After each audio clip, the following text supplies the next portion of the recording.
इंदिरा बाल विहार पार्क पर भारतीय जनता पार्टी ने आयोजित किया सदस्यता अभियान। यह अभियान पंडित दीनदयाल उपाध्याय, जो भारतीय जनता पार्टी संस्थापक सदस्य हैं, उनके जन्मदिन के अवसर पर शुरू किया गया। इसमें मुख्य अतिथि सहजानंद रॉय जिला अध्यक्ष रहे। इसमें जयप्रकाश निषाद, पूर्व राज्य मंत्री, अन्य पदाधिकारी, सदस्यगण उपस्थित रहे। सहजानंद रॉय ने बताया कि लगभग 13,23,000 ऑनलाइन सदस्य जोड़े गए हैं। ऑफलाइन सदस्यों की संख्या अभी अंतिम दिन में पता चल पाएगी। मुख्य अतिथि से हमारे संवाददाता ने बात की है, आइए देखते हैं। पंडित दीनदयाल उपाध्याय अमर रहे, अमर रहे। पंडित दीनदयाल उपाध्याय अमर रहे। अभी आपने देखा कि पंडित दीनदयाल उपाध्याय जी की प्रतिमा पे जो है पुष्पांजलि अर्पित किया है। यहाँ पे आज भारतीय जनता पार्टी की तरफ एक विशेष सदस्यता अभियान चलाई जा रही है। पंडित दीनदयाल उपाध्याय जी की जयंती है आज, जो पूरे भारतवर्ष में मनाई जा रही है। इस पर आप लोग जो है उनको पुष्पांजलि अर्पित किए हैं, क्या कुछ है सदस्यता अभियान को लेकर के, क्या कुछ कहना चाहेंगे संदेश?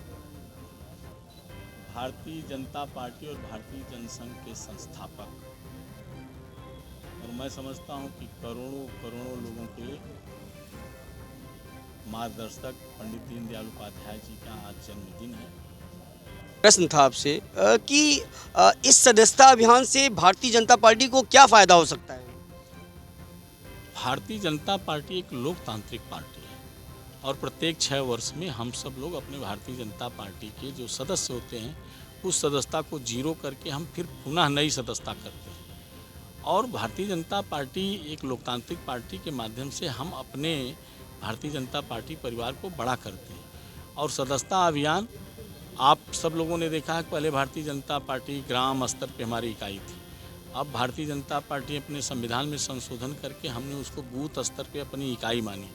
हम ऐसे बूथ स्तर पे जिन लोगों को भारतीय जनता पार्टी का सदस्य बनाते हैं उनको उन सामाजिक गतिविधियों में और भारतीय जनता पार्टी की केंद्र और प्रदेश सरकार की सभी गरीब कल्याणकारी योजनाओं के माध्यम में जानकारी लेकर के, जो पंडित दीनदयाल उपाध्याय जी का संकल्प था कि समाज के अंतिम व्यक्ति का उत्थान करने का, तो मुझे लगता है कि उस दिशा में समाज के सभी वर्गों को जोड़ करके हम आगे खड़ा करते हैं और उनको एक राजनीतिक मंच के माध्यम से उनका भी सामाजिक राजनीतिक जीवन ऊंचा उठाने का काम करते हैं। साथ ही साथ उनके माध्यम से उस गांव क्षेत्र के भी लोगों को एक सामाजिक मंच दे करके उनका भी सामाजिक जीवन और आर्थिक जीवन ऊंचा उठाने का काम भारतीय जनता पार्टी करती है। सर, जो एक स्वच्छता अभियान जो अभी चलाई गई थी प्रधानमंत्री जी के जन्मदिन के अवसर पर, उसमें अभी तक कितना लाभ प्राप्त हुआ है?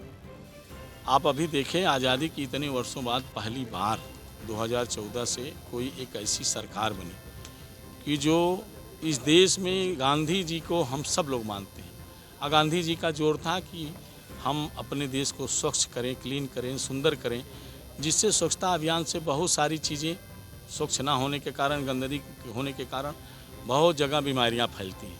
और स्वाभाविक तौर पे हमारे यहाँ अगर अपनी पुरातन सभ्यता संस्कृति की तरफ हम जाएं तो हर व्यक्ति अपने घर के सामने स्वच्छता करता है। उसी को एक प्रेरणा दे करके, एक जन जागरण करा करके हर व्यक्ति को ये महसूस हो कि हम भारत के नागरिक हैं, तो भारत को स्वच्छ होना चाहिए, सुंदर होना चाहिए, स्वस्थ होना चाहिए। ये भाव लेकर के प्रधानमंत्री जी ने एक जन जागरण चलाया था। अब मुझे लगता है कि उसका परिणाम आज ये है कि हर व्यक्ति कहीं कुछ फेंकने से पहले उसके ध्यान में अगल बगल ज़रूर देखता है कि कहीं डस्टबिन हो या कहीं स्थान रखने का हो, वहीं पर रखता है। तो मुझे लगता है इससे एक समाज को प्रेरणा मिली है और हिंदुस्तान का हर व्यक्ति अपने और अपने आसपास के स्थान को स्वच्छ रखने का वो संकल्प भी लिया है। पा रहे थे कि भारतीय जनता पार्टी की सदस्यता अभियान चल रही है और इस सदस्यता अभियान में जो है आज श्री जयप्रकाश निषाद जी मुख्य अतिथि के रूप में यहाँ पे शामिल हैं और पंडित दीनदयाल उपाध्याय जी का भी जो है जन्म उत्सव है। इसी के अवसर पे एक सदस्यता अभियान चलाया जा रहा है। हमने कुछ प्रश्न किए थे जयप्रकाश निषाद जी से, जिसका उन्होंने पूर्ण रूप से जवाब दिया है। भारत नेशन के लिए गोरखपुर से विनय गुप्ता की रिपोर्ट।